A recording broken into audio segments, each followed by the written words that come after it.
అత్యాధునిక labs, international collaborations, advanced placements. మీ dream career ని రీచ్ అవ్వడానికి మీ best choice Godavari global university. కోరికని జయించడమే మనిషి జీవన లక్ష్యం, గమ్యం అని మహాత్ములు పెద్దలు చెప్తూ ఉంటారు. మరి కోరికకి జీవితంలో ఎటువంటి స్థానం ఉంది, ఉంది వర్మ గారితో మాట్లాడదాం. రామ్ గోపాల్ వర్మ గారు, మోక్షం అనగానే మీకేం గుర్తొస్తుంది? పాయింట్ అంటే మోక్షం అనే దానికి I don't think anybody knows the meaning. అంటే అంటారు ఏంటి మోక్షం వస్తుంది అని ఒక మాట. అంటే మనకు తెలియంది ఏదో ఒక స్థితి, ఒక సిచ్యువేషన్, ఒక స్టేటస్లోగా మనం వెళ్తాం. అంటే ఇక్కడ బతికినన్నాళ్ళు ఏదో ఈ బాధలు, భయంతో ఇలాంటివి అన్నీ ఉంటాయి. ఇవన్నింటినీ వదిలించుకొని లేకపోతే వెళ్ళిపోయో ఇది చేసి మనం మోక్ష స్థితికి వస్తాం అనేది పాయింట్. నాకు అర్లియస్ట్ మెమరీ మోక్షం అంటే అన్ని మంచి పనులు చేస్తే నీకు మోక్షం వస్తుంది. అంటే మోక్షం అంటే ఏంటి? ఒక స్వర్గానికి వెళ్తామా, దేవుడి దగ్గరికి వెళ్తాం. దేవుడి దగ్గరికి వెళ్తాం అనేది మోక్షం అయితే, ఇప్పుడు నేను ఒక ఎపిసోడ్లో చెప్పినట్టు మన శరీరాన్ని మనం ఇక్కడ వదిలేసాం, మన ఆత్మ మీద వెళ్తుంది. ఆత్మ అంటే ఏంటి? మన ఆలోచనలు వెళ్తున్నాయా, మన భావాలు వెళ్తున్నాయా, లేకపోతే ఆత్మ అనేది మనకి డెఫినేటివ్ మీనింగ్, అది వర్డ్ వాడతాం కానీ ఎవరికి తెలియదు దాని మీనింగ్ ఏంటనేది. సో ఒకవేళ అది వెళ్తుంది అంటే వెళ్ళి ఆకాశంలో ఎగిరి దేవుడి దగ్గరికి వెళ్ళి ఏం చేస్తుంది? దేవుడికి ఇంట్లో ఉండి ఒక మూల కూర్చుంటుందా, లేకపోతే ఆ పాదాల దగ్గర చచ్చిపోయలేని చాలామంది మోక్ష పొందిన లక్షల మంది లాగా ఆ ఎలకల్లాగా చుట్టూ తిరుగుతూ ఉంటుందా? నాకు తెలియదు. అదొక పాయింట్. లేదు స్వర్గం అనుకున్నాను. స్వర్గంలో ఏముంది? రంభావరుసి మేనక ఉన్నారు. కానీ శరీరం లేకుండా రంభావరుసి మేనకతో ఏం చేస్తారు మీరు? సో అది కూడా నాకు క్లారిటీ లేదు. అప్పుడు అక్కడ మనం అమృతం ఉంటుంది, అమృతం తాగలేదు, శరీరం లేదు కాబట్టి. సో ఏ విధంగా చూసినా ఇలాగ దేవుడి దగ్గరకో స్వర్గానికి వెళ్ళే మోక్షం అనేది నాకు క్లారిటీ లేదు. So I can't say anything about. అప్పుడు ఇక్కడే ఉండి మోక్షం అనేది ఉంటుందా, లేకపోతే బుద్ధుడు చెప్పినట్టు మన కోరికలు అనేది లేకపోతే ఒక నిర్వాణ స్థితికి వస్తాం. ఇలాంటి ఎలిమెంట్ మనం చూసినప్పుడు కోరిక అనేది లేకపోవడం కూడా కోరికే, అది కూడా ఒక వాంటింగ్ ఉంటుంది కాబట్టి అది it is actually self defeating it's definition. ఇంకోటి, కోరిక అనేది లేకపోతే బతకడం అనేది మీనింగ్ లేదు. మీరు బతుకుతున్నాం అనే ఫీలింగ్ వచ్చేదే మీరు ఒక దాన్ని డిజైర్ చేస్తున్నారు కాబట్టి. ఆ డిజైర్ అనేది లేకపోతే లైఫ్కి అనేది మీనింగ్ లేదు. So this is my basic understanding of what మోక్షం. డిజైర్ ఉండాలంటారా, ఉండకూడదంటారా? ఉండాలని అంటున్నారు. 100%. ఏ మోతాదులో ఉండడానికన్నా లెవెల్స్ ఉంటాయా? చాలా ఎక్కువ మోతాదులో ఉండాలి, చాలా ఎక్కువ మోతాదు. ఎందుకంటే డిజైర్ అనేది మీకు ఫీలింగ్లో కూడా మళ్ళీ కక్కుర్తనం ఎందుకు? నాకు కోట్లు కావాలి, లేకపోతే నాకు ప్రపంచం అందుకని అందమైన అమ్మాయి కావాలి, లేకపోతే నాకు ఈ జాబ్ కావాలి, లేకపోతే నాకు ఇది కావాలి అనేది మీరు ఎంత పెద్దగా కోరుకుని దానికోసం ట్రై చేయటం, దాంట్లో ఎంత మీరు అచీవ్ చేశారు అనేది మీ సక్సెస్ రేంజ్ ఉంటుంది. కానీ ఆ పాయింట్ ఏంటంటే కోరికకి, ఇప్పుడు విష్కి విల్లుకి తేడా ఉంటుంది. విల్ అనేది ఒక పట్టుదల, నాకు ఇది కావాలి. నాకు ఒక లీడర్ అనేవాడు ఎవడైనా సరే, ఇండియన్ ప్రైమ్ మినిస్టర్ లేకపోతే అమెరికన్ ప్రెసిడెంట్ ఎవరైనా కోరుకోవాలి. నేను ఎమ్మెల్యే ఎవరైనా ఎందుకు కోరుకుంటున్నాడు? కానీ వాడికి కోరిక అదే. పాలిటిక్స్లో వెళ్ళే ప్రతి ఒక్కడికి కోరిక అనేది ప్రైమ్ మినిస్టర్ అవ్వాలని ఉంటుంది. కానీ చెప్తే కొడతారు, లేకపోతే నవ్వుతారు అన్న భయంతో దాన్ని దాచిపెట్టి అంచెలంచెలుగా పెరగడానికి ట్రై చేస్తారు. ఆ డిజైర్ లేకపోతే సినిమాలో వచ్చిన ప్రతి ఒక్కడికి మహేష్ బాబు అవ్వాలని ఉంటుంది, లేకపోతే పవన్ కళ్యాణ్, ఒక యాక్టర్ అయిన వాడికి. అంతేగాని నేను అల్ల నరేష్ అవుతానో లేకపోతే ఇది అవుతున్నాను అనుకునేవాడు. ఆ తర్వాత వేరే రేంజెస్ వాళ్ళు ఉండొచ్చు యాక్టర్స్, వాళ్ళ కెపాసిటీస్, ఇది లక్కు, హిట్లు వాటిని బట్టి. మీకు అల్ల నరేష్ నచ్చరా? నేను గ్రేడెస్ట్ చెప్తున్నాను. అల్ల నరేష్ చాలా ఇష్టం. అంటే everybody wants to get to the top అని అంటున్నారు. సో మహేష్ 100 crores అయితే అల్ల నరేష్ 10 crores అవ్వచ్చు. ఐఎమ్ టెల్లింగ్ ద డిఫరెన్స్, అది నేను చెప్పేది. అలాగా టాప్ యాంగిల్ వ్యూ నుంచి చూసి కోరికనే జయించగలగడం మోక్షం అని ఎందుకు అనుకోకూడదు? ఇప్పుడు కోరికని జయించడం అంటే, ఇప్పుడు ఫర్ ఎగ్జాంపుల్ నేను పొద్దున్న నుంచి ఏం చేస్తున్నా, నాకు ఒక మంచి బిర్యానీ ఏదో ఉంది, అది తినాలని ఉంటుంది, అది జయించేసాను. నాకు అమ్మాయిలు అంటే ఇష్టం లేదు, నేను అసలు అది ఉండకూడదు, అది జయించేసాను. తర్వాత సినిమా అది జయించేసాను. నాకు ఓడక అంటే ఇష్టం, ఓడకని కూడా జయించేసాను.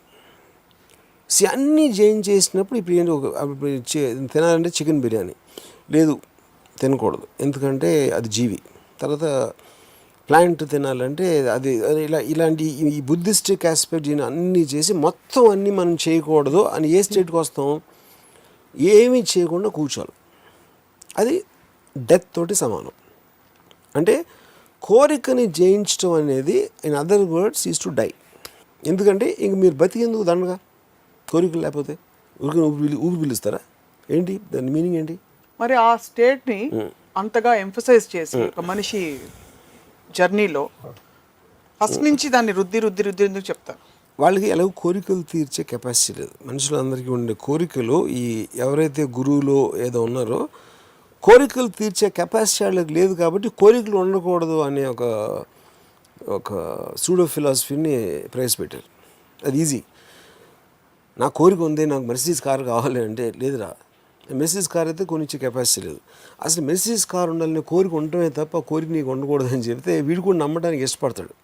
ఇంకా ఉంటుంది కోరిక, బయట పెట్టాడు అంతే. అప్పుడు అది ఒక సెల్ఫ్ సాటిస్ఫాక్షన్. అందరిని ద్రాక్ష పళ్ళు పొలనకి చాలా దగ్గరలో ఉంటుంది ఆ ఫిలాసఫీ. అది కోరిక ఇమోషన్ అన్నది మనని శాసించకూడదు, మనమే ఎమోషన్ని శాసించాలి అని నమ్మే వ్యక్తి మీరు. అవును. మరి కోరిక మనని శాసించవచ్చా, మనం కోరికను శాసించాలా? ఇప్పుడు కోరిక అనేది మనకు ఆబ్జెక్ట్ అవుతుంది, నాకు కావాలి. దాని తర్వాత మీ తెలివితోనో మీ కేపబిలిటీతోనో మీరు దాని ఒక ప్రాక్టికాలిటీ తెలుసుకుంటారు. ఇది ఏ రూట్లో వెళ్ళాలా, ఎలా వెళ్తే మనకి దక్కడానికి ఛాన్స్ ఉంది అనేది మీ విల్ పవరు, మీ కేపబిలిటీ, మీ ఇంటెలిజెన్స్ మీద డిపెండ్ అవుతుంది. దాన్ని కంట్రోల్ చేసేది పార్ట్లీ మీ ఇంటెలిజెన్స్, పార్ట్లీ మీకున్న స్ట్రెంగ్త్, అంటే ఫిజికల్ ఆస్పెక్ట్ అవ్వచ్చు. అప్పుడు మీరు అడిగే క్వశ్చన్ ఏంటంటే, ఈ ఎమోషన్ అనేది నా కోరికని ఇస్తుంది, ఆ ఎమోషన్ని నేను చెప్పిన 3 ఎలిమెంట్స్ కంట్రోల్ చేస్తాయి. కోరికలకి పరిధులు ఉండాలా ఉండకూడదా? ఫర్ ఎగ్జాంపుల్ మహేష్ బాబు అయ్యే కెపాసిటీ అందరికీ ఉండదని మీరే చెప్పారు. ఫిజికల్ లిమిటేషన్స్ కావచ్చు, ఏదైనా కావచ్చు. మరి అది ఆపుకోవడం తెలివితేటలతో ఆపుకోవడం కరెక్టా, లేకపోతే no pursue your dream no matter how this thing it is make the impossible, ఇలాంటి కోట్స్ చదువుతుంటాం మన ఫేస్బుక్లో. వాటికి స్కోప్ ఏమిటి ఇందులో, ఇలాంటి అంటే కోరికల్ని పర్సూ చేసే కార్యక్రమం? ఇప్పుడు ఒక ఎగ్జాంపుల్ చెప్తాను. మనోజ్ వాజ్పేయి యాక్టర్ సత్య సినిమా అయిపోయిన తర్వాత ఒక స్క్రీన్ అవార్డ్స్ లాంటి ఫంక్షన్లో షారూఖ్, సల్మాన్ ఇలాంటి వాళ్ళు అందరూ ఉన్నారు స్టేజ్ మీద. బెస్ట్ యాక్టర్ అని ఇలా అన్నీ చేస్తూ ఉంటే అందరూ బిక్కు మాత్రే నడుస్తున్నారు. అసలు బిక్కు మాత్రే నామినేషనే లేదు అక్కడ, ఈ just happen to be there. Manoj ఏమనుకున్నాడంటే అసలు మొత్తం దేశం అంతా షారూఖ్ సల్మాన్ కన్నా నేను పెద్దసారి అయిపోయాను తను ఫీల్ అయ్యాడు. సో నేను మనోజ్కి ఏం చెప్పానంటే, మనోజ్ నీ క్యారెక్టర్ పేరుతో పిలుస్తున్నాడు, నీ పేరుతో పిలవట్లా. షారూఖ్ ఖాన్ 25 సూపర్ డూపర్ హిట్లు ఇచ్చాడు, ఎవరికి ఏ సినిమాలు ఏ క్యారెక్టర్ పేరు ఏంటో తెలియదు. సో ఆ స్టార్డమ్కి ఒక సినిమా హిట్ అయినప్పుడు క్యారెక్టర్కి వచ్చిన పేరుకి కన్ఫ్యూజ్ అవ్వద్దు అని చెప్పాను నేను. నువ్వు అలా కన్ఫ్యూజ్ అయ్యి నువ్వు సోలో హీరో సినిమాలు చేస్తే సత్య లాంటి సినిమా నేను తీయలేను, బిక్కుమాత్రి లాంటి రోల్ నీకు మళ్ళీ రాదు. అప్పుడు మనం ప్రాక్టికల్గా ఒక హార్డ్ హిట్టింగ్ క్యారెక్టర్స్ అలాంటివి చేస్తే నీకు బెటరు. సోలో హీరో చేసావంటే మాత్రం మొత్తం బర్డెన్ నీ మీద వచ్చి యూ విల్ గెట్ ఎఫెక్టెడ్ అని చెప్పా. ఒక ఇది తను ఎవరితోనో ఏం చెప్పాడంటే, నా సక్సెస్ చూసి రాము కూడా జెలసీ ఫీల్ అవుతున్నాడని చెప్పాడు. ఎందుకు? తన దృష్టిలో ఆల్రెడీ ఆడియన్స్ అందరూ 1000 మంది బిక్కు మాత్రమే అరుస్తున్నారు. ఎవడో వచ్చి 40 లక్షలు ఇస్తున్నాడు, ఇంకోటి ఎవడో వచ్చి 50 లక్షలు ఇస్తున్నాడు. వాళ్ళకన్నా ఈడికి ఎక్కువ తెలుసా రాముకి? కరెక్టే అది. సో ఫైనల్గా 4-5 సోలో ఫిల్మ్స్ చేసి అదంతా పోగొట్టుకున్నాడు. Nearly it took him some 10 years to come back again. అప్పుడు ఎవరో మీరు భలే చెప్పారండి అన్నాడు. ఎవరో నా ఫ్రెండ్ కూడా అప్పుడు ఉన్నాడు. చెప్పినప్పుడు నువ్వు చెప్పినట్టే జరిగింది రాము అని. చెప్పినట్టు జరగడం కాదు, అలాంటి నేను రోజుకి 10 మంది చెప్తా, అందులో 9 ఫెయిల్ అవుతాయి. నేను రితిక్ రోషన్ స్టార్ అవ్వడం అనుకున్నా, మోహిత్ అని నేను ఇంట్రడ్యూస్ చేస్తే వాడు స్టార్ అవుతాడు అనుకున్నా. సో నేను ఎవరిని, ఒకవేళ సపోజ్ మనోజ్కి చెప్పిన తర్వాత మనోజ్ ఏదో పూలర్ కాంటేలాగా అజయ్ దేవగన్లో ఒక సినిమా వచ్చి ఇంకోటి వచ్చి 2-3 సూపర్ హిట్లు అయిపోయింది అనుకున్నాం ఒక నిమిషం. అజయ్ దేవగన్ కూడా చండాలం అనుకునేవారు అందరూ పూలర్ కాంటే ముందు. అలాంటి 2 వచ్చి సూపర్ హిట్ అయిపోతే ఏమయ్యేది? అప్పుడు మనోజ్ వాజ్పేయి కూర్చులో ఉండేవాడు. మీరు ఇంటర్వ్యూ చేస్తామంటే స్వప్న రాము ఏం చెప్పాడు తెలుసా నాకు, నీకు స్టార్ అంత సీన్ లేదని చెప్పాడు ఆ రోజు అని చెప్పాడు ఇక్కడ. అది కరెక్టే. సో బేసిక్లీ మీ అబ్జర్వేషన్కి ప్రాక్టికల్ అప్లికేషన్కి రిజల్ట్కి ఎప్పుడు ఏమాత్రం పొంతన ఉండదు. They work on theory of caves, nobody can control that. కానీ మీ అబ్జర్వేషన్ ఎందుకు ఇంపార్టెంట్ అంటే దాని మీద బేస్ చేసి మీరు ఒక డెసిషన్ తీసుకుంటున్నారు. ఆ డెసిషన్ తీసుకోకపోతే యూ కాంట్ గో ఫార్వర్డ్. ఏదోటి you have to take the decision. Coming back to this, and I think slightly diverting from the topic of మోక్షం. అంటే అఫ్ కోర్స్ కోరిక ఉండకపోవటం మోక్షం అనేప్పుడు మనం కోరిక మీదకి వస్తున్నాం. మోక్షం అనేది యాక్చువల్ పాయింట్ ఒక ఏ అయితే మనకి బాధలు ఎలాంటివి ఉన్నాయో వాటిని అన్నీ వదిలేసి మనం ఒక స్టేట్ ఆఫ్ బ్లిస్లోకి వెళ్ళిపోతున్నాం. ఏమాత్రం మనకు అసలు కమ్యూనికేషన్ కానీ, ఒక ప్రాబ్లం కానీ, ఒక వర్రీ కానీ ఏమీ లేకుండా ఉండే స్టేట్ అనేదే మోక్షం. అయితే నేను చెప్పినట్టు that is death for me. Only death can have that. అది కూడా మనకు తెలిసి డెత్ తర్వాత ఇంకా ఎన్నో బాధలు ఉండొచ్చు, మనకు తెలియదు. మనం చచ్చి వెళ్ళే వరకు తెలియదు కాబట్టి వీ కాంట్ స్పెక్యులేట్. మోక్షం తర్వాత ఏమొస్తుందనే స్థితికి చాలా మంది పెద్దలు విజ్ఞులు పుస్తకాల్లో రాసిన చదివిన that there is a world beyond అంటారు కాబట్టి that seems enticing and hence people pursue moksha. See, nobody pursues moksha because ఒక సేయింగ్ ఉంది, everybody wants to go to heaven, nobody wants to die. ఇప్పుడు 2 పాయింట్స్. చచ్చిపోవడానికి ఎందుకు భయపడతారు ఎవరైనా? నరకానికి వెళ్తానని భయపడుతున్నారా? ఆ షడ్రోడు నేను అక్కడ వాయించేస్తారు, అక్కడ వేయించేస్తారు, నూనెలో ఎముడు కొరడాలతో కొడతారని భయపడుతున్నారా? ఒకవేళ వాడు నిజంగా మంచోడు అని నమ్మితే స్వర్గంలో బెటర్ లైఫ్ ఉందంటే ఇప్పుడే చచ్చిపోవచ్చు కదా. ఎందుకు వెయిటింగ్? అసలు ముసలోడు అయ్యే వరకు వెయిట్ చేయాల్సిన అవసరం ఏంటి? మోక్షం అనే కాన్సెప్ట్ మీరు నమ్మితే మీరు ఇప్పుడు ఉన్న టైంలో మీకన్నా బెటర్ లైఫ్ చచ్చిపోయిన తర్వాత వస్తుందని అప్పుడు ఎందుకు ఇంకా బతికొన్నావు అని అడుగుతున్నా. లాజికల్. అది సౌండ్ అంతే మోక్షం. మీరు 100 మందిని పిలిచి అడగండి మోక్షం అంటే ఏంటంటే నోబడీ కెన్ ఆన్సర్. ఎందుకంటే ఇలాంటి వర్డ్స్ ఈ బాబాలు, గురువులు ఇలాంటి వీళ్ళు ఇన్వెంట్ చేసి ఒక క్లియర్గా అర్థం అవ్వని దాంట్లోంచి ఒకళ్ళకొకళ్ళు ఏదో సౌండ్ ఇచ్చి ఆడికి తెలిసి ఉంటుందని మీకు తెలిసి ఉంటుందని నాకు తెలిసి ఉంటుందని మీరు ఒకళ్ళు ఊహించుకుని అనుకోవటానికి సృష్టించిన వర్డ్ అది. ఇక్కడే ఉండి మోక్షం పొందడం అనేది మీరు అనేది it's like equal to dead అంటే డెడ్ అంతే అంటారు. Because if you are not desiring anything why do you want to live? So అది అర్థమైంది. So one has to desire that we have agreed upon. To what extent can one dare to desire and where does intelligence come in steering this desire? Because why we need to talk about desire is desire is like night and moksham is like day, because lack of light is night. If we are agreeing on the definition of moksham, which I am not sure, but కోరిక లేకపోవటం, కోరికల్ని జయించడం అనేది మోక్ష స్థితి అని మీరు definition చెప్తే అదే డెఫినేషన్ అందరూ అనుకుంటారు లేదా? నాకు I'm little unsure about that. కోరికల్ని జయించడం కాదు. కోరికని జయించడం లేకపోవడమే కదా. కాదు, కోరికని జయించడం అంటే మీరు కోరికని ఎప్పుడు కావాలంటే అప్పుడు మీరు స్టీర్ చేసి అవి మీ కంట్రోల్లో ఉంటాయి. జస్ట్ లైక్ మీకు ఎమోషన్స్ ఉన్నాయి కానీ మీరు ఎమోషన్స్ని డామినేట్ చేయండి. That's not true. See, Buddha's theory of desire is the root cause of sorrow. Controlling desire అని ఎప్పుడు చెప్పలా. మీకున్న అన్ని బాధలకి కారణం మీ కోరిక. That is the base of Buddha's philosophy. మీకు ఇది కావాలా, నాకు రాజ్యం కావాలి, లేకపోతే నాకు డబ్బులు కావాలి, నాకు ఇది కావాలి, అది కావాలి. అవి మీకు లేనప్పుడు, మీరు పొందలేనప్పుడు మీకు అవి వస్తాయి. ఇందాక నేను చెప్పినాన్ని ఎప్పుడైతే మీరు అది కోరుకోవట్లేదో మీకు అది రావడానికి ఛాన్సే లేదు. That is actually the point. Dzire is the root cause of sorrow. So కోరుకుని డిసప్పాయింట్ అవ్వడం బెటర్ అంటారా? ఎందుకంటే that is the process of life.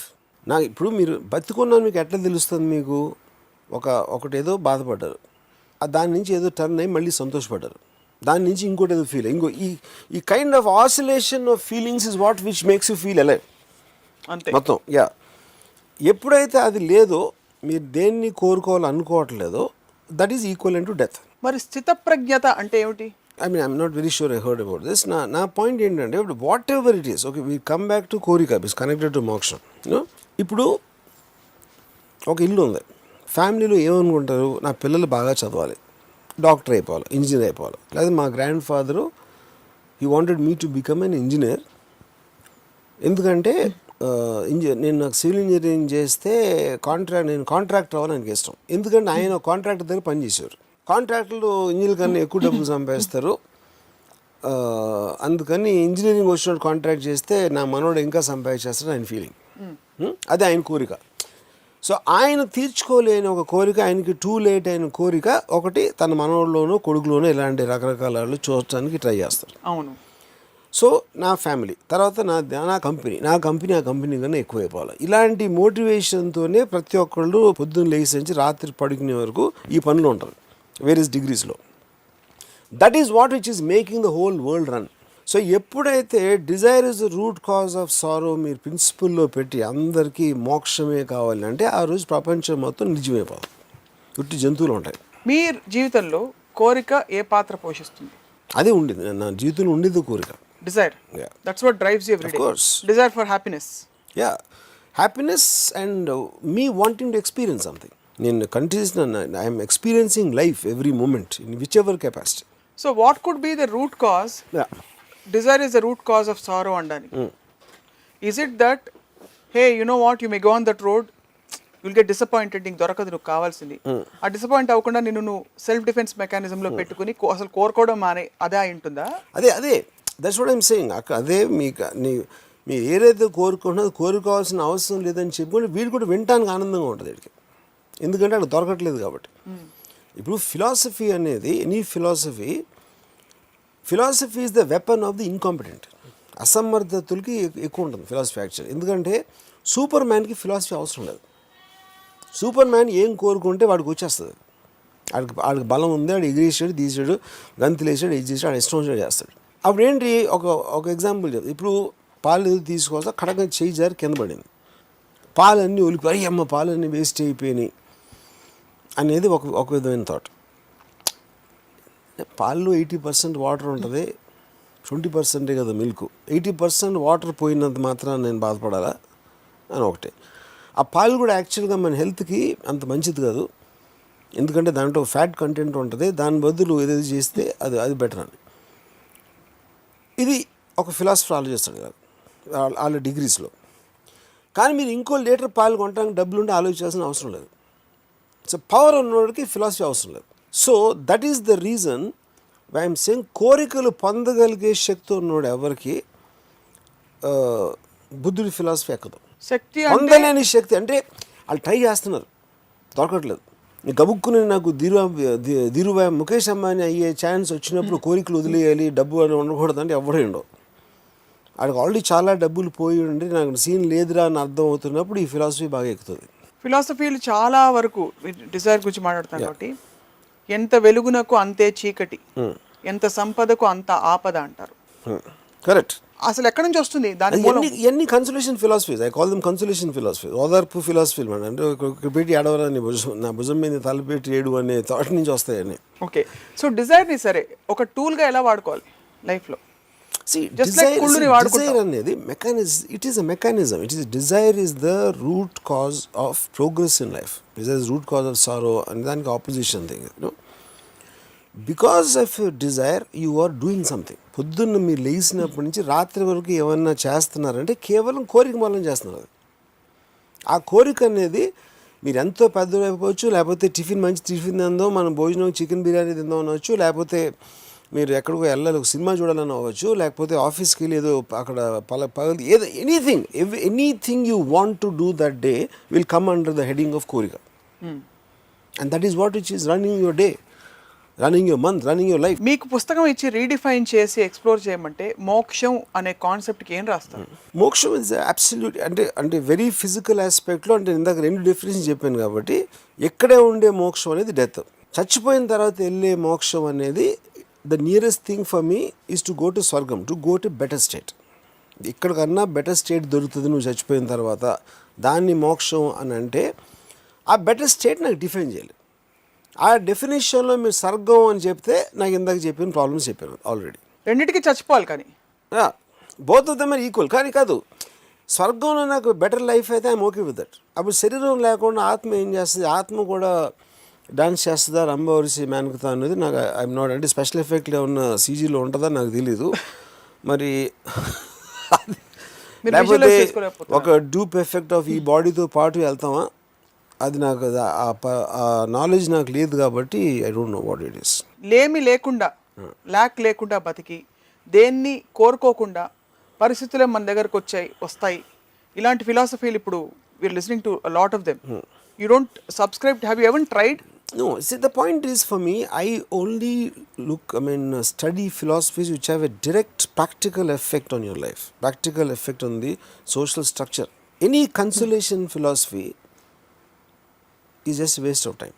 So all these you feel are consolation Of philosophy. 100%. Anything కోరికని మీరు ప్రేరేపించాలా, కోరికని పొందేటట్టు చేయాలా, కోరిక సాధించడానికి ఏమి చేయాలా అనే క్లియర్ కట్ ప్రోగ్రామింగ్ ఇచ్చినాయే they are valid philosophies for me. Which is what ఇప్పుడు మార్క్సిజం ఉంది, క్యాపిటలిజం ఉంది, whatever those all the philosophies which shape the world in their thinking towards practical and logical expansion of society, only they are philosophies. ఇవన్నీ pseudo philosophy. మీ జీవితంలో desire is steering what you do every day on a daily basis. Correct. And మోక్షం అనే concept in the existential state you don't give scope for that, where you control your own desires. ఆ డిజైర్స్కి మీరు ఏమైనా control కళ్ళెం వేస్తారు. ఉదాహరణకి మీరు ఒక Hollywood ఏదో కోరుకున్నారు, ఒక స్టార్ మీతో యాక్ట్ చేయాలని మీకు డిజైర్ ఉంది, ట్రై చేస్తారు, డిసప్పాయింట్ అయిపోయారు, వాళ్ళు ఒప్పుకోలేదు అనుకోండి, అప్పుడు what is your response mechanism or how do you steer? That is the point. ఇప్పుడు ఏంటంటే అప్పుడు ఒక ఇది ఉంది, life is what happens to you when you're busy making plans about what to do with your life. మీ జీవితాన్ని మీరు ఎలా గడపాలనుకుంటున్నారు అని మీ కోరిక ఏదైతే ఉందో, జీవితం దాని మీద చేసేది యాక్చువల్ జీవితం. ఎందుకంటే డెస్టినీ అనవచ్చు, ఇది అనవచ్చు, మీ లైఫ్ మీ కంట్రోల్లో ఉండదు. ఎందుకంటే మీరు ఆలోచించేది మీకు అయిన దానికి ఇంకోటి ఎవడో ఏదో ఆలోచిస్తాడు, ఏదో పరిస్థితి వస్తుంది, ఏదో ఇంకో స్థితి వస్తుంది, వాటిని షేప్ చేసి మీరు అనుకున్న దాన్ని జరగనివ్వదు. ఇందాక ఇప్పుడు చెప్పిన ఎగ్జాంపుల్గా అప్పుడు నేనేం చేస్తానంటే నా డెసిషన్ మీద లైఫ్ డెసిషన్ తీసుకుంటే మళ్ళీ ఆ డెసిషన్ మీద ఇంకోటి తీసుకుంటాను. So I will not give myself time to get disappointed. The moment I'm disappointed I'm taking my next decision. సో ఇప్పుడు ఇలా అనుకున్నా, ఇలా జరిగింది, ఇప్పుడు ఏం చేయాలి అన్నప్పుడు మీకు ఇంకో డెసిషన్ వస్తుంది. అంతేగా ఇలా జరిగింది ఎలాగా ఇవాళ అని నేను దీనికి ఇదే కారణం ఏంటుంది, ఆ గ్యాప్ ఉంటుంది కదా మీరు అనేది కరెక్ట్. ఆ గ్యాప్లో నేను ఏంటంటే థింక్ చేస్తాను, వేరే వాళ్ళు వరీ అవుతారు. మోస్ట్ పీపుల్ వరీకి థింకింగ్కి డిఫరెన్స్ తెలియదు. ఎందుకంటే వరీ అనేది మీరు సర్కిల్స్లో పరిగెడతారు, థింకింగ్ అనేది డెసిషన్ తీసుకుంటారు. ఏం వరీ అవుతారు? Because that is the state most people worry ఏం వరీ అవుతారంటే అరే ఎలా అనుకున్నా ఇలా జరిగిపోయింది, ఎలాగ ఇప్పుడు ఏం అంటే ఇలా అయిపోయింది, ఏంటి నా బతుకు, అప్పుడు Dzire is the root cause of సారో. అమ్మ కోరికలు ఉండకూడదు, నువ్వు అసలు అది కావాలనుకుంటేవే నీ తప్పమ్మా అంటే అవునా అని వేస్తాడు. అది ఇంకంతే. అది basically I think very Masih line, అందని ద్రాక్ష పళ్ళు పొలన, దానికి చాలా దగ్గరగా రిలేటెడ్. అది Dzire is the root cause of sorrow philosophy. అది అక్కడ ఏమో పెద్ద మహాత్ములు చెప్పారు కాబట్టి, ఒక రిలీజియన్ ఆస్పెక్ట్ అయిపోయింది కాబట్టి దాన్ని చూస్తారు. అందని ద్రాక్ష పళ్ళు పొలన అనేది ప్రతి ఒక్కడికి అర్థమయ్యే లైన్. ఇప్పుడు లేటెస్ట్గా ఒక బుద్ధిస్ట్, మీరు బుద్ధిజం లేవనెత్తారు కాబట్టి, one of the Buddhist devotees shared a chant with me which you need to chant every day to fulfil desires. As simple as కొత్త బట్టలు కావాలంటే కూడా there is a Buddhist chant available. You think religion has evolved or you are not? I have not heard of this. I don't know what this is. And this is a big group, it's not her own chant. Okay. There is one section of Buddhism, you chant for desires, you chant for rich life. So you think the world is evolving that way? Ante if you are moving towards desires. The point is because I can't comment on this because I'm not aware of it, what exactly. On prima facie I feel it is just ఈ laughing clubs అన్నీ ఉంటాయి కదా, అందరూ వెళ్ళి నవ్వుతూ ఉండేది, some thing stupid things like that. I think this is one more of that. One more thing where you just chant and చాలా మందికి అడ్వాన్స్మెంట్ మనం చాలా తక్కువ మంది పని చేస్తారు, ఎక్కువ మందికి పని ఉండదు కాబట్టి ఇలాంటి పనులేని ఆలోచన అన్నీ వస్తాయి. సో కొత్త చీర కావాలంటే దానికి డబ్బులు ఎక్కడి నుంచి సమకూర్చాలి, ఎక్కడికి వెళ్ళి షాప్లో కొనుక్కోవాలి అనేది ఆలోచించడం బెటర్ అంటే. అదే correct. That is a practical application. That's a practical application. So డిజైర్స్కి కళ్ళెం అసలు ఎక్కడైనా వేయాలా, అసలు వేయకూడదంటారు? ఎక్కడ డిజైర్ కోరికకి కళ్ళు వేయటం అంటే you are restricting yourself, you are restricting your thoughts, you are restricting your vision, you are restricting the very advancement of progress. అదేదో పాట ఉంది, కోరికలే గురాలైతే ఊహలకే రెక్కలు వస్తే. ఇప్పుడు నేను ఒక ఒడ్డున ఉన్నాను, అక్కడ కొంచెం దూరంలో ఒక మంచి ఇంకొక ఒడ్డు ఉంది. ఈ ఒడ్డు కన్నా ఒడ్డు బెటర్గా ఉంది అక్కడ ఉన్నది, నా కంటితో కనిపిస్తుంది అన్నారు. అప్పుడు నేను నీళ్ళల్లోకి దూకేస్తే ఈతన్న వస్తుంది, మునగన్ని మునిగి చచ్చిపోతాం, రెండు ఓకే నాకు. కానీ ఒడ్డునే ఉండి నేను ఈదగలుగుతానా అసలు ఈత ఎలా నేర్చుకోవాలి, మధ్యలో తుఫాను వస్తే ఎలాగా, సొరచాప ఏమన్నా ఉంటే ఎలాగా, లేకపోతే ఎంత దూరం ఈదగలుగుతాను, బతుకంతా ఒడ్డునే కూర్చుని ఆ ఒడ్డుని చూస్తా చొంగ కార్చుకుంటాం అనేది ఆ బతుకను వేస్ట్. అది నా పాయింట్. అలాగంటే ఇది సొరచాప వస్తే మింగి చచ్చిపోవడం అది ఓకే. ఎందుకంటే మీరు కోరుకున్నట్టు మీరు బతకలేకపోతే బతికి దండగా వేస్ట్. చాలా బాగుంది. భయాలు కనీసం ప్రాక్టికల్ లెవెల్ భయాలు ఇవన్నీ నిజంగానే వాడికి ఈత రాకపోవచ్చు. చాలా సార్లు అసలు ఇప్పుడు మునగడం అవసరమా, అప్పుడేంటి మీకు అంత కోరిక లేదు, అది ఇంటెన్సిటీ ఆఫ్ యువర్ డిజైర్. ఏమైనా చేసి నేను అక్కడికి వెళ్ళాలి అని మీకు కోరిక దాని తీవ్రత బట్టి ఉంటుంది. అది బాగానే ఉంటుంది, అది చూస్తే చాలులే అని కూడా అనుకోవచ్చు. ఇప్పుడు ఒక ఎగ్జాంపుల్ చెప్తాను. నారాయణపేట్ అని ఒక ప్లేస్ ఉంది కర్ణాటక బార్డర్లో. నాకు ఎవరో భలే ఉంటుంది అక్కడ లొకేషన్ అది ఇది అని చెప్పారు నాకు. జస్ట్ ఈ కొండలు అది ఇది ఒక సీనిక్ ఆస్పెక్ట్. నేను మా బ్రదర్ కోటిని అడిగి, తను వెళ్ళాడు, నేను వెళ్ళలేదు. ఏదో చాలా బాగుంటుంది అంట కదా నారాయణపేట. ఏముంది రాము, జూబ్లీస్లో ఉంటుంది, రాళ్ళు కొంచెం పెద్దగా ఉంటాయి అన్నాడు. ఇప్పుడు అదేంటి, మీరు ఒక దాన్ని ఆస్వాదించడానికి మీకున్న ఒక ఎమోషన్ ఉండాలా, మీకుగా మీరు ఒక సైకప్ ఆస్పెక్ట్ ఉంటుంది. అంటే ఆల్మోస్ట్ అది ఒక మత్తు లాంటిది అనేది ఏంటి, అది ఎంత నాకు దొరుకుతుంది అనేది ఒక మీరు ఎంత ఆనందంగా ఆస్వాదిస్తున్నారు అనేది అది మీ కంట్రోల్లో ఉంది. అది either you have it naturally or you trying to psych up. నేను సినిమాలు చూసే రోజుల్లో before I became a film maker, నాకు ఆల్మోస్ట్ థియేటర్లోకి వెళ్తే ఒక ఆర్గాస్మిక్ ప్లెజర్ వచ్చింది. ఎందుకంటే I love cinema so much. అంటే ఏదో ఒక రసగుల్లా తినబోతున్నాను అంటే, ఒక ఆకలితో ఉన్నప్పుడు ఒక చిన్నపిల్లడు రసగుల్లా తినడానికి నోరు ఊరిపోతూ ఉంటుంది. I use to feel like that when I was going to watch a film. ఇంకోటి ఎవడో నిద్రపోతూ ఉంటాడు థియేటర్లో, ఇంకోటి ఎవడో మాట్లాడితే బయటకు వెళ్ళి సిగరెట్ తాగుతున్నాడు. అంటే ఆడికి సినిమా కన్నా ఆడి సిగరెట్ తాగాలనే కోరిక it is over riding him. So అలాగే ప్రతి ఒక్కడికి వేరే కోరిక ఉంటుంది, దాని డిగ్రీస్ వేరు ఉంటాయి, దాని ఇంటెన్సిటీ వేరుగా ఉంటుంది. సో మా బ్రదర్కి ఇంట్రెస్ట్ లేదు, బ్రదర్కి ఏది ఇలాంటి లొకేషన్ చూడటం అనేది, ఇంకొకరి వరకు ఉండొచ్చు. సో కానీ బేసిక్ పాయింట్ ఏంటంటే ఆ ఇంట్రెస్ట్ లెవెల్ డిగ్రీ మారచ్చు, లేకపోతే పాయింట్ ఆఫ్ ఇంట్రెస్ట్ మారచ్చు, కానీ అది ఉండాలి. లేకపోతే ఏదో పాయింట్ ఆఫ్ ఇంట్రెస్ట్ ఏదో ఉండాలి. ఇప్పుడు సత్యేంద్ర గారికి ఏ పాయింట్ ఆఫ్ ఇంట్రెస్ట్ అయినా ఉందా, లేకపోతే ఆయన చచ్చిపోవడం బెటర్ అంటారా? See, Satyendra he wants to put his thoughts in a book. That's his thing. That is what he's living for. So that's consuming him. That's his desired focal point. Correct. But that he gets up every morning to put his thoughts in a kind of a form, and compose them in a way to just whatever he desires. అమ్మాయి అందరం చూసి నాకు సడన్గా ముద్దు పెట్టుకోవాలనిపించింది. అది నా కోరిక. సహజంగా ఆకలి లేకుండా కొంతమంది ఉంటారు, డిజైర్స్ లేకుండా.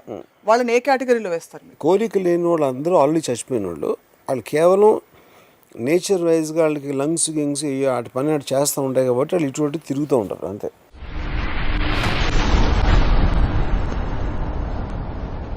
సహజంగా ఆకలి లేకుండా కొంతమంది ఉంటారు, డిజైర్స్ లేకుండా. వాళ్ళని ఏ కేటగిరీలో వేస్తారు? కోరిక లేని వాళ్ళు అందరూ ఆల్రెడీ చచ్చిపోయిన వాళ్ళు కేవలం నేచర్ వైజ్గా వాళ్ళకి లంగ్స్ గింగ్స్ వాటి పని అటు చేస్తూ ఉంటాయి కాబట్టి వాళ్ళు ఇటువంటి తిరుగుతూ ఉంటారు అంతే. They don't matter in my world. But you do respect people who don't have the same set of desires that you have. Of course. But they have different focal points. Anybody who's looking forward to live, who's looking forward to get up in the morning to pursue what they want. I'm not asking them to pursue what I want. Various people have various things. That is what makes the whole world so beautiful. Photo ఇస్తే మేము అగరబత్తిలు ఇలా అని పూజ చేసుకుంటాం. ఎందుకు ఆ మాట అన్నందుకు? Because you respect the world, the fact that you said that. I mean, not that we didn't know, but the way you said it, it came out most Dil సే అన్నమాట. Thanks. మీకు దిల్ లేదని మీరు అనుకున్నా కూడా దిల్ ఉంది. Maybe I'm manipulating you to think. Yeah. ప్రస్తుతం మీరు మీ అబ్జర్వేషన్స్లో what is happening around as a phenomenon to most people? Because మీరు ఎప్పుడు హర్డ్ మెంటాలిటీ, షీప్ అది ఇది అంటుంటారు. డిజైర్కి సంబంధించి what actually is happening in this era? You see, I feel the fundamental difference in this era is basically everybody knows about everybody because of the internet, which is not the time case with few years back. You know, ఎవరికి ఏం వస్తుంది, ఏమి రావట్లేదు, ఎవరు ఏమనుకుంటున్నారు అనే knowledge ఎక్కువ వచ్చిన కొద్దీ, ఆ అవేర్నెస్ పెరిగిన కొద్దీ మీకు రియాలిటీ చెక్ ఇంకా ఎక్కువ ఉంటుంది. అంటే ఇప్పుడు ఫర్ ఎగ్జాంపుల్ నేను చాలా మంచి సినిమా తీసేద్దాం టెక్నికల్గా నేను ఏదో అనుకున్నాను, నాకు కోరిక వచ్చింది. ఒక 10 ఏళ్ళ క్రితం అయితే నేను నిజంగా అది అయ్యే వరకు నేను ఫీల్ అవ్వచ్చు, తీసేస్తున్నానేమో అని. ఇప్పుడు నేను ఇంటర్నెట్లో ఒక ట్రైలర్ చూస్తే నా జీవితంలో ఇలాంటి సినిమా చేయలేదని ఒక రియాలిటీ చెక్ వచ్చేస్తున్నారు. మనకు అంత సీన్ లేదు బాబు, కొంచెం 2 మెట్లు దిగి ఇంకో టార్గెట్ పెట్టుకుంటే బెటరు. అది బ్రూస్లీ లాగా మార్షల్ ఆర్టిస్ట్ అయిపోదామని నేను, అరే బ్రూస్లీ కూడా అసలు ఏమీ లేదంట, తనే వెళ్ళి నేర్చుకున్నాడంట, అంటే నేను ఎందుకు అవ్వకూడదు బ్రూస్లీ లాగా అని వెళ్ళి నేను ప్రాక్టీస్ చేస్తున్నప్పుడు నా మోకాల మీద ఒక దెబ్బ తగిలి ఒక 2 వారాలు బెడ్ మీద ఉన్నాక బ్రూస్లీ అంత సీన్ లేదు అని ఆపేస్తాను. సో అది అప్పుడు జరిగిన ఒక రియాలిటీ చెక్, ఏది నేను ఎంటర్ ద డ్రాగన్ రిలీజ్ అయినప్పుడు ఆ కాంటెక్స్ట్ ఇప్పుడు అప్లై చేస్తాను. So the fact that you know the ability and ఎవరు ఎక్కడ రీచ్ అవ్వగలుగుతారు, ఏం చేస్తున్నారు, ఏమేమి అయిపోతున్నాయని అంత నాలెడ్జ్ ఉన్నప్పుడు మీకున్న డైరెక్ట్ పొజిషన్లో మీకున్న ఎబిలిటీ తోటి ఒక రియాలిటీ చెక్ అనేది ఎక్కువ ఉండడానికి ఛాన్స్ ఉంది. కానీ స్టిల్ ఓకే, నేను ఎక్స్ట్రాడినరీ ఆ సినిమా అంతా తీయలేకపోవచ్చు, కానీ అట్లీస్ట్ దీనందుకైనా బెటర్గా తీయగలుగుతానా, లేకపోతే అంతకుముందు చేసిన ఫ్లాప్ కన్నా బెటర్గా తీయాలా, ఏదో some element has to B ఉండాలి అక్కడ. ఇప్పుడు నేను సడన్గా ఇప్పుడు అనకాపల్లిలో పుట్టి నేను జేమ్స్ కెమెరాన్ కన్నా పెద్ద డైరెక్టర్ అయిపోవాలి అని వాడు కోరుకుంటాడు అనుకోండి, ఎవడో కొత్త డైరెక్టర్. అవును, జేమ్స్ కెమెరాన్ కన్నా పెద్ద డైరెక్టర్ ఏంటి, దాని మీనింగ్ ఏంటి? ఓకే, టైటానిక్ తర్వాత అవతారు. ఓకే, సో అవతార్ సినిమా చూసినప్పుడు obviously you will have a feeling, Anakapalli director will have feeling ఇలాంటి విజన్ అనేది నాకు ఉండొచ్చు, ఆడికి లేదని అంటలా, కానీ ఇలాంటి విజన్ నాకు తెలుసు నా వల్ల కాదు, అది ఆలోచిస్తాం. అప్పుడు జేమ్స్ కెమెరాన్ కాసేపు పక్కన పెడదాం, ఈ రామ్ గోపాల్ వర్మ సంగతి అండి. రామ్ గోపాల్ వర్మ ఎప్పుడో శివ సర్కార్ 2-3 మంచి సినిమాలు తీసాడు, తర్వాత ఇది తీసాడు, ఆడికి అంత పేరుండే ఇన్ని ఫ్లాపులు తీసి నాకున్న విజన్ తోటి అసలు మొత్తం ఆంధ్రప్రదేశ్ ఇండస్ట్రీని ఏలేద్దాం అని అడుగు కోరుకోవచ్చు, అది ఉండాలంటున్నా. So the point is upper limit ఎక్కడికి రీచ్ అవ్వాలంటే మీకున్న నాలెడ్జ్ ప్రాక్టికల్ అప్లికేషన్లో అంత సీన్ లేదు, ఎక్కడ మాత్రం వెళ్ళటానికి ఛాన్స్ ఉంది, ఎక్కడికి డెఫినెట్గా వెళ్ళొచ్చు. ఈ డిగ్రీస్ని పెట్టుకుని మెల్లమెల్లగా ల్యాడర్ ఎక్కాలి. అప్పుడు ఏమవుతుంది, ల్యాడర్ అనేది ఎక్కేవాళ్ళు ఒక సెక్షన్ ఆఫ్ పీపుల్, ఒక గోడ ఉందండి నిచ్చెన ఎక్కుతారు అటే వెళ్ళడానికి, ఒక సెక్షన్ ఏమో నుంచుని ఎక్కే వాళ్ళని చూస్తూ ఉంటారు. అవును ఈడు ఇలా ఎక్కుతున్నాడు, వీడికన్నా అసలు కాలు సరిగ్గా పెట్టట్లేదు, నేను ఆడికన్నా బెటర్గా ఎక్కగలుగుతాను. లేకపోతే వాడు ఒక్కొక్క స్టెప్ వేసుకుని నేను 2 స్టెప్లు వేసుకుంటా. ఇలాంటి రకరకాలుగా ఆలోచించి వాళ్ళు మళ్ళీ స్టార్ట్ చేస్తారు, వాడిని ఫాలో అవుతారు ఫస్ట్ ఎక్కినండి. మెజారిటీ ఆఫ్ ద పీపుల్ కూర్చుని ఎప్పుడు ఎవడ పడతాడని చూస్తూ ఉంటారు. అది 95% ఆఫ్ ద పీపుల్ చేసేది అది. అప్పుడు వాళ్ళకి కోరికలు ఉండవు, లేకపోతే అంటే విష్ ఉంటుంది, విల్ ఉండదు. విల్ అనేది మీకు ప్రాక్టికల్గా మీ కోరికని ఎలా మీరు తీర్చుకోవాలనే దానికి మీకు ఒక గేమ్ ప్లాన్, ఒక రోడ్ మ్యాప్ ఉండాలి దానికి. దాన్ని పట్టుదల అంటారు.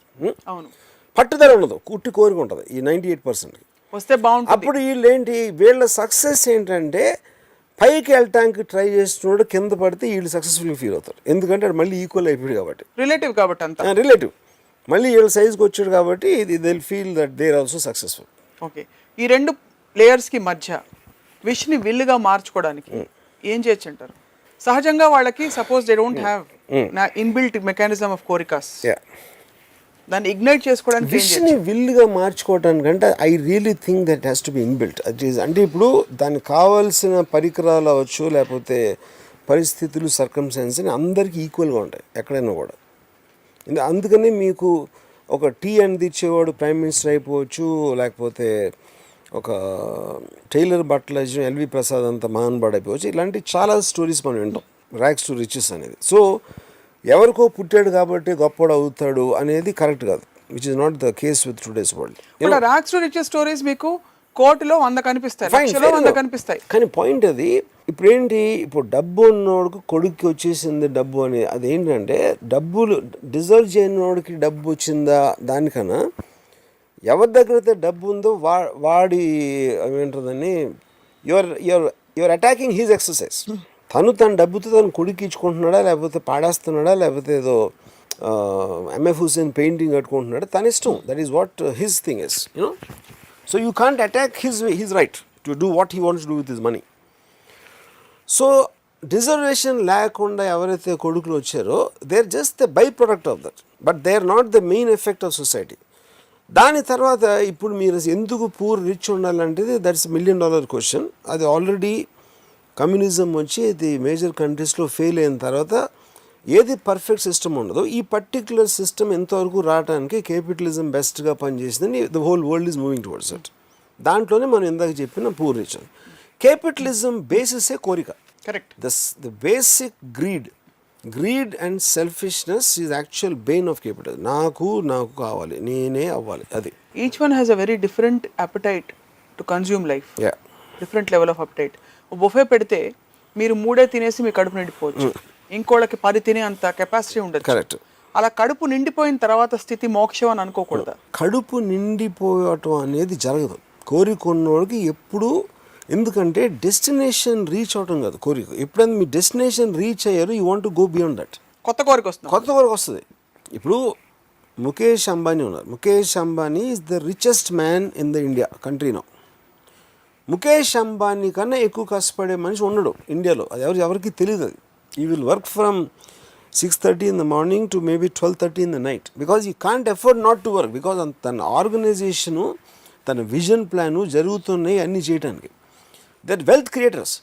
అంతేగాని తను సంపాదించిన డబ్బుతోటి ఇక్కడ మనం అంటే ఆ కెపాసిటీ లేని వాళ్ళు నాకు డబ్బులు ఉంటే నగలు కొనేసుకోవచ్చు, లేకపోతే ఇక్కడ పెట్టేసుకోవచ్చు, అక్కడ ఏదేంటి పెళ్ళిలో ఖర్చు పెట్టేసి ఇలాంటివి ఉంటాయి. వీళ్ళందరికీ డబ్బులు క్రియేట్ చేసే వాళ్ళ దగ్గరికి డబ్బు వస్తుంది. డబ్బులతో ఖర్చు పెడతామని ఆలోచన దగ్గర ఎప్పుడు డబ్బు రాదు యాక్చువల్గా. That is actual point of. ఎందుకంటే మైండ్ సెట్టే they don't understand the concept of money. నేను చెప్పినట్టు you know. So all this again is coming back. మనం ఎటు అని చెప్పినా ఫైనల్గా ఒక అతనికి డబ్బులు ఉంటే నేను అన్నీ కొనేసుకోవచ్చు నా కోసం అనే కోరిక ఉంటుంది. ముఖేష్ అంబానీ లాంటి ఆయనకి 10,000 కోట్లు ఉంటే నేను ఇంకో ఫ్యాక్టరీ పెట్టి ఇంత ఈ ప్రోడక్ట్ తయారు చేయొచ్చు అనే కోరిక ఉంటుంది యూనో. సో అప్పుడు ఆ కోరికని ఇప్పుడు ఇంకోటి ఏంటి ప్రాక్టికల్ అప్లికేషన్ ఏంటి కోరికకి. కోరిక అనేది మీ మనసులో వస్తుంది ఒక ఫీలింగ్. ఒక అమ్మాయి రోడ్డు మీద నడుస్తుంది. అమ్మాయిని అందం చూసి నాకు సడన్గా ముద్దు పెట్టుకోవాలనిపించింది. అది నా కోరిక. ముద్దు పెట్టుకోవాలనే కోరిక వచ్చింది నాకు. నేను వెళ్ళి చేస్తే నన్ను చెంప మీద కొడుతుంది. అది ప్రాక్టికల్ ఆస్పెక్ట్. ఇంకోటి పక్కన వాళ్ళందరూ ఏంట్రా నన్ను కొడతారు. ఇప్పుడు ఇది నేనేమంటున్నాను, విల్కి వస్తున్నా. నా విషయం అమ్మాయిని ముద్దు పెట్టుకోవడం. విల్ ఎలా వస్తుంది నాకు? ఇప్పుడు నా ఇంటెలిజెన్స్ చెప్తుంది ఇలా జరగచ్చురా నువ్వు ఇలా చేస్తే అని చెప్పింది. కానీ నేను చేస్తే ఎలా చేయాలా? అప్పుడు అమ్మాయితో ఇంప్రెస్ చేసి నేను ప్రేమలో పడేటట్టు చేయాలా? అది డెసిషన్ తీసుకుంటే ఎలా? తన బ్యాక్గ్రౌండ్ ఈ స్టడీ చేయాలా? ఈ స్టడీ చేసి తనకు ఆల్రెడీ ఒక బాయ్ ఫ్రెండ్ ఉన్నాడు, ఆడి మీద ఇష్టం పోయేటట్టు చేయగలనా లేదా? ఇలాంటి రకరకాల మెథడాలజీలు ఉపయోగించి అది ఎప్పుడు చేస్తాను? ఆ అమ్మాయిని ముద్దు పెట్టుకోవడమే నా జీవితాశయం ప్రస్తుతానికి అని నేను ఎలిమెంట్ తీసుకున్నప్పుడు నేను వారమో నెలలో సంవత్సరమో ఏదో చేస్తాను. ఒకసారి ముద్దు పెట్టుకుని అది అయిపోతుంది. అప్పుడు అదే అమ్మాయి రూట్లో ఇంకోటి ఉండొచ్చు, లేకపోతే నాకు ఇంకో అమ్మాయి కనిపించవచ్చు. నాకు తెలీదు. I'm just speculating. సో ఆ ముద్దు పెట్టుకోవడం అనేది డెస్టినేషన్ కాదు. That is not the final destination. ఈ డెస్టినేషన్ ఎప్పుడు ఈ పర్టికులర్ మూమెంట్లో మీరు తీసుకున్న దానికి. సో కోరికలు కాన్స్టెంట్ గా పుడుతూ ఉంటాయి. కరెక్ట్. కోరిక పుట్టిన తర్వాత విల్లు, రోడ్ మ్యాప్, దానికున్న practical problems, plan A, plan B, plan C, ఏదేది ఫెయిల్ అవడానికి ఛాన్స్ ఉంది, ఫెయిల్ అయితే మన పరిస్థితి ఏంటి, ఇవన్నీ ఆలోచించి యూ షుడ్ స్టార్ట్ వాకింగ్. ఎప్పుడైనా మీరు అదర్ సైడ్ ఎక్స్పీరియన్స్ చేశారా? అసలు ఏ డిజైర్ లేని స్థితిని నేనా? వాళ్ళు ఏ స్థితిలో ఉన్నారో, వెదర్ దే ఆర్ స్టేట్ ఇప్పుడు కోరిక లేనితో మాట్లాడటం మీనింగ్లెస్ కదా. అంటే దే జస్ట్ ఫెయిల్యూర్స్ మీకు మాత్రం కదా. This you are limiting your, I mean, obviously, everything is limited. Whatever we are talking in Ramism is only limited to me. Correct. Obvious, that is obvious. I'm just wondering, as a thought, what do you say about all these people who are living in a state of desirelessness, but they are very much... They're like amoeba, hydra, ఇలాంటి వైరస్లు ఉంటాయి కదా. There like exactly లక్షలాది క్రిమికేటకాలు ఉంటాయి అలాగా. Why are you laughing? When you said hydra. Yeah, amoeba. చిన్నప్పుడు చదువుకున్నా గుర్తొచ్చింది. నాకు ఇప్పుడు గుర్తొచ్చింది. Parasites they are. Yeah. They're not even parasites. They're just inert beings. Parasite has a desire to. Yeah, parasite has a desire to suck blood. So వాళ్ళందరూ భూమికి భారం అంటారా? భూమికి ఏం భారం కదా, భూమిలో ఇసుక రేణువులు అంటున్నాడు. Anything which is not making a difference to the world, day to day లైఫ్కి డిఫరెన్స్ లేని వాళ్ళు క్రిమి కీటకాలు, ఇసుక రేణువులు, ఎమీబా, హైడ్రా. సో ఈ మొత్తం డిస్కషన్ వింటుంటే నాకు అనిపిస్తుంది మీ డిక్షనరీలో మోక్షం అనే కాన్సెప్ట్ లేదు. లేదు, మోక్షం నేను ఓన్లీ మోక్షం ఐ బిలీవ్, కానీ దానికి క్లారిటీ లేదు. స్వర్గం, రంభ, ఉరిసి, మేనక, దట్స్ ఓన్లీ మోక్షం ఐ అండర్స్టాండ్. అట్లీస్ట్ నాకు అందుకే నాకు కుక్క వస్తే ఒక బిస్కెట్ వేస్తాను అంటే అది బిస్కెట్ నాకు స్వర్గం. భూలోకంలో ఎలాంటి బిస్కెట్ దొరకదు. నేను కుక్కనండి ఇప్పుడు భూలోకంలో, నేను ఇక్కడ బిస్కెట్ తింటున్నా, అది తింటున్నా. స్వర్గంలో భలే బిస్కెట్ వస్తుంది తెలుసా నువ్వు చచ్చిపోయిన తర్వాత అని చెప్తే, ఆ బిస్కెట్ అనేది టేస్టీ, దీనికన్నా చాలా టేస్టీ అని చెప్పారు కాబట్టి నాకు ఒక అట్లీస్ట్ ఒక బెంచ్ మార్క్ ఉంది ఒక ఇది చేసుకోవడానికి. బట్ సపోజ్ అందుకని నాకు స్వర్గం అనే మోక్షం ఒక్కటి నాకు అట్లీస్ట్ అండర్స్టాండ్ ద కాన్సెప్ట్. కానీ ఆత్మ వెళ్తుందా, మీ ఆలోచన వెళ్తుందా, ఏం వెళ్తుందా అనేది నాకు క్లారిటీ లేదు. రాము గారు, this is a very interesting anecdote and sorry example మీరు ఇస్తున్నది. ఇప్పుడు ఇవాళ ట్రావెల్ చేస్తే మీకు ఎకానమీ క్లాస్, ఇక్కడ ఎకానమీ క్లాస్ ఈ డ్రింక్స్ తోటి లిమిటెడ్ డ్రింక్స్తో సరిపెట్టుకోవాలి. ఒకరోజు మీరు ఆగి ఇవాళ మీ ట్రావెల్ని ఫోర్గో చేస్తే రేపు ఎగ్జిక్యూటివ్ క్లాస్లో పంపిస్తాను గ్యారంటీ ఇస్తే మీరు ఇవాళ ఫోర్గో అవుతారా? ఇక్కడ 2 పాయింట్స్. ఒకటి స్వర్గం నాకు అర్థమైంది. అప్పుడు ఏంటి మీరేమంటున్నారు, మోక్షం ఎవరికి వస్తుంది అంటే ఆ కాన్సెప్ట్, బికాజ్ ఫండమెంటల్ ఒక డిఫరెన్స్ ఉంది రెండు మోక్షాల్లో. I want to clarify once again. మీరు ఇక్కడ చాలా మంచిగా ఉండి దేవుడు చెప్పినట్టు మంచి పనులు చేసి మంచి చేస్తే మీకు మోక్షం వచ్చి స్వర్గానికి వెళ్తారనేది ఒక కాన్సెప్ట్. మీరు ఎక్కడే ఉండి ఇంకా బతుకుతానే కోరికలన్నీ చంపేసుకుని కోరికల్ని జయించగలిగితే ఇప్పుడే మీరు మోక్షం వచ్చేసింది అనేది ఇదో concept. So they completely different things. So మీరు చెప్పే ఎకనామిక్ క్లాస్ది అది ఎగ్జాంపుల్. ఇప్పుడు దీనికన్నా నీకు బెటర్ లైఫ్ ఎప్పుడు వస్తుంది, నువ్వు ఇలాంటి అన్నీ చేస్తే వస్తుంది. That is the point, that is to control. నేనేం చేస్తున్నాను, నేను చిన్నప్పుడే చాలా తెలివితనంతో నేను అవి చదివాను. అందులో ఏం చెప్పారు, నువ్వు ఎన్ని తప్పులు ఎన్ని పాపాలు చేసినా చచ్చిపోయే ముందు నారాయణ అంటే మళ్ళీ స్వర్గానికి వెళ్ళిపోతావు అని చెప్పారు. అది ఎందుకు పెట్టారు వాళ్ళు, దానికి రీజన్ ఏంటంటే పొరపాటు ఒక తప్పు అందరూ చేస్తారు, తప్పు ఆల్రెడీ చేసినా కదా ఎలాగో నరకానికి ఏదో వెళ్ళేదని కంటిన్యూ చేయొచ్చు. అప్పుడు నేనేమంటున్నానంటే, నేను రేపు అన్నారు కదా, రేపు ఈజ్ ఇంపార్టెంట్ పాయింట్. రేపు వెళ్ళకుండా ఎల్లుండి వెళ్తే ఎగ్జిక్యూటివ్ క్లాస్ వెళ్తారు అనేటప్పుడు నేను దాన్ని క్యాన్సిల్ చేయటం అనేది ఎవరు చెప్పారు, వాడికి ఉన్న కంట్రోల్ ఏంటి, వాడికి ఉన్న అథారిటీ ఏంటి, వాడు ఏ ఉద్దేశంతో చేస్తున్నాడు, ఇవన్నీ ఆలోచించకుండా నేను ఆ డెసిషన్ నేను తీసుకోను. ఓకే, అబ్సల్యూట్ డెసిషన్ ఉండదు అక్కడ. ఎందుకంటే I want to live every second of my life with the same intensity as the previous second. Okay. I will not sacrifice any future second for what will happen after that. That is clear. That's what I wanted to gauge. Will you sacrifice for a better gain something today? No. So the whole premise of what we see in religion. నేను నిద్రపోతున్నప్పుడు కూడా నాకు కంటిన్యూస్గా కళ్ళు వస్తూ ఉంటాయి. So నేను technically I don't die even for 1 second. You are existing parallelly in various dimensions. Sleep is death for me. Because ఆ టైం కూడా వేస్ట్ చేసుకో. నేను నిద్రపోతున్నప్పుడు if you are not doing anything or thinking anything or feeling any kind of a pleasure, any emotion feel అవ్వకపోతే you're equivalent to death. అందుకని నేను waking అవర్స్లో నేను చేసేది నేను చేస్తాను, నిద్రపోతున్నప్పుడు నేను కంటిన్యూస్గా కలగంటాను. నాకు మీ బ్రెయిన్ మీద జాలేస్తుంది యాక్చువల్లీ, అంత పని చెప్పేస్తున్నారు దానికి. And my brain is much more energetic then yours or anybody I no.